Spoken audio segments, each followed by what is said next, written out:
Imagine, if you will, you're a plumber. A giant turtle creature has stolen your beloved princess, and the entire cosmos is on the brink of takeover under a cruel, totalitarian regime, and it's all up to you to stop it. You're near the very end of your journey, and when fate and a hungry Luma would lead you to infiltrate a giant war machine, how couldn't you be ready? You've almost seen it all. Nothing could be so different about this galaxy. This is exactly how Mario feels as he launches into space, headed for a brand new galaxy, blissfully unaware of the Fleet Glide mystery.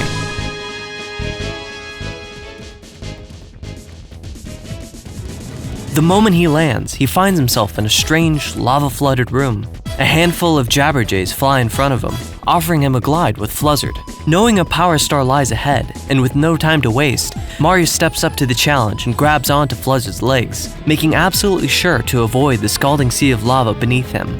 Then, after narrowly making it through a set of hole-filled metal walls, he finds himself in the mid-portion of the station, a huge central shaft with twisting cogs and tall metal funnels. Gliding forward and being careful to dodge the dangerous obstacles, he eventually begins his descent down a long, rectangular tunnel. Two thwomps midway block his path, but having mastered the art of Fluzzard riding, he skillfully navigates past them, and at the very end of the tunnel, a trio of bonsai bills. This takes him to a new chamber, much larger than the one before. He sees metal pipes and structures in all directions, some that even look like the Topman tribe's work. Even more beams emerge from the floor ahead of him, but more important than any of that, an explosion in the distance sets off. The giant pillars further along begin to collapse, and as some sort of lockdown procedure, a huge metal door above his exit begins to close. And all at once, the threat of Fleet Glide Galaxy has become more real than ever. His leisurely glide has suddenly become dire. It's a race for his life. But why? What would cause this sudden lockdown?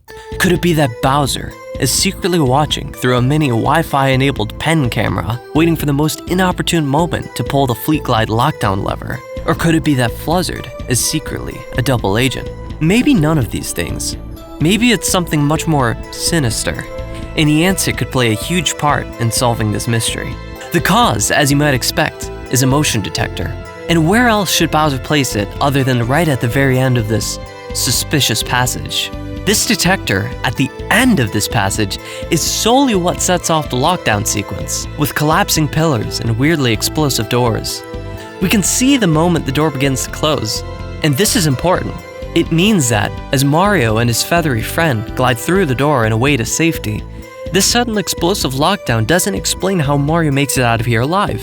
Mario shouldn't be able to survive this, not because space has no oxygen to breathe, or that the force of gravity in this chamber should actually be pulling Mario upwards, but because of this.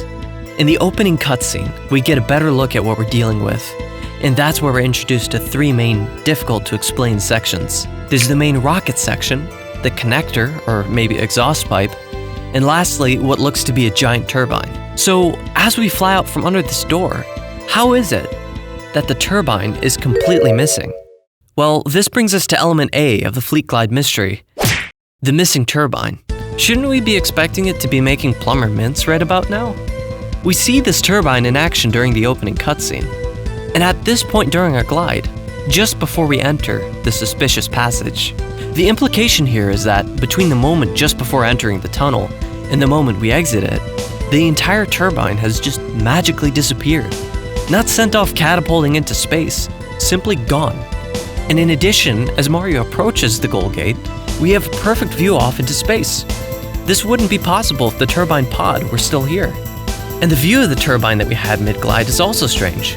Not because we're seeing something we shouldn't, but because we aren't seeing something we should.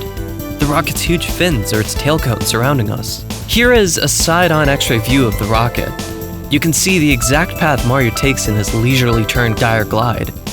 And this is the point where we catch a glimpse of the turbine. There should be a tail cone that we can see mid-glide, but once again we're dealing with a missing rocket part case. Could it be that we're dealing with more than just one suspicious passage? Maybe even more alarmingly, there is something else wrong. This tube, where does it connect to? Not to pretend I'm smarter than Bowser's universe-renowned engineers, but if this were maybe an exhaust pipe, maybe some fuel line, you wouldn't expect it to roughly connect to its lower fin. Well, it's not. The game was hiding this from us. It's actually connected to the central shaft. It's actually the shaft that isn't properly connected to anything, clipping through the fins of the rocket.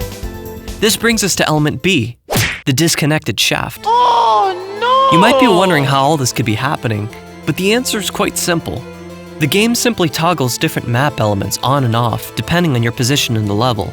Those passages were only suspicious because the game uses those as an opportunity to enable or disable whichever chunk of the map is needed. On the topic of toggling visibility, upon our very first exposure to the Fleet Glide battleship, we can actually see objects from the end of the level clipping out through the interior. And we're already to element C, the spilly battleship interior. Once you see this, it's impossible to unsee.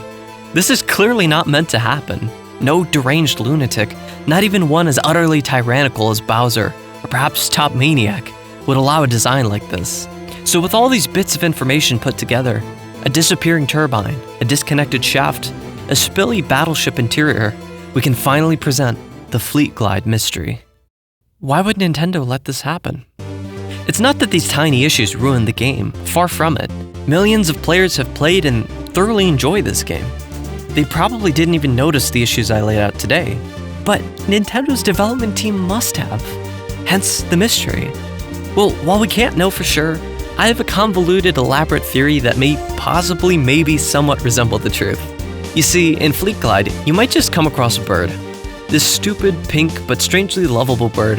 The bird whose name I learned is a blend of flutter and buzzard, who weirdly has his own entourage and vanishes into thin air when a nearby star is collected. What makes him so special is that he can't fly very well. He's too shy. And because of that, when Mario is hanging on to him, he's constantly losing altitude. Obviously, that's the whole gameplay mechanic of this galaxy. So here we have Fluzzard and this gliding mechanic implemented and ready to use, but it's only been used once, at most, in a tiny galaxy called Wild Glide. We need a new galaxy centered around this mechanic, and we have only a little time before the game actually releases. Luckily, the assets for the stage have more or less already been created. It's up to us to tie them all together and bring our stage idea to life. So we start to build. We begin with a large lava-filled room, connect that to a set of hole-filled walls, then a loop-de-loo around a churning shaft, a dive-down thwomp tunnel, and finally a big open room with a bunch of physics non-conforming poles. That triggers a lockdown sequence. Awesome. But we can't have these random rooms just floating in space. This has to be part of some greater building or station. Luckily, the asset designers already came up with the perfect shell, so we just add that over top. But wait a second. Our level doesn't fit. People of the jury, I suspect the design and modeling teams didn't account for how quickly Fluzzard loses altitude. I suspect Fleet Glide originally was supposed to have the big shaft thing fit directly into the center of the rocket part. But at some point during the development process, as a last-minute fix, they were forced to move the entire ladder section downwards. It wasn't even just an in-game issue. This issue made it past them, Nintendo's quality assurance team, even onto material that wasn't the exact 3D model. This picture from the official guide made by Prima shares the exact same issue. Just looking at it, it's clear there was zero attempt to cover up the error. We see the internals protruding out the side. It's likely this image was just a drawover from the opening cutscene of Fleet Glide, but this is still an official guide that was made in collaboration with the Galaxy team. They didn't even bother to fix this for the Switch 2 port of the game, over 15 years later. About the whole insides jutting through the exterior issue, I do think there might have been something else at play. It's easy to forget nowadays, but the Wii runs at an eye-blurringly 480p, and in 2010 when the game was released, it wasn't uncommon to play on a 4:3 aspect ratio. And if we look at the opening cutscene and its native resolution, the problem's still there, but maybe not as obvious as it is otherwise. Obviously, my theory was a bit contrived. We may never know the answer to this mystery, but in the end, as anticlimactic as it is to say, the issue is probably just not that big of a concern to the team. Rather than try to correct the issue, just rolling with it and focusing on other more important aspects of the game with their limited development time probably made the most sense. Besides, no one but a random Mario Galaxy YouTuber with too much time on his hands would ever notice it anyway.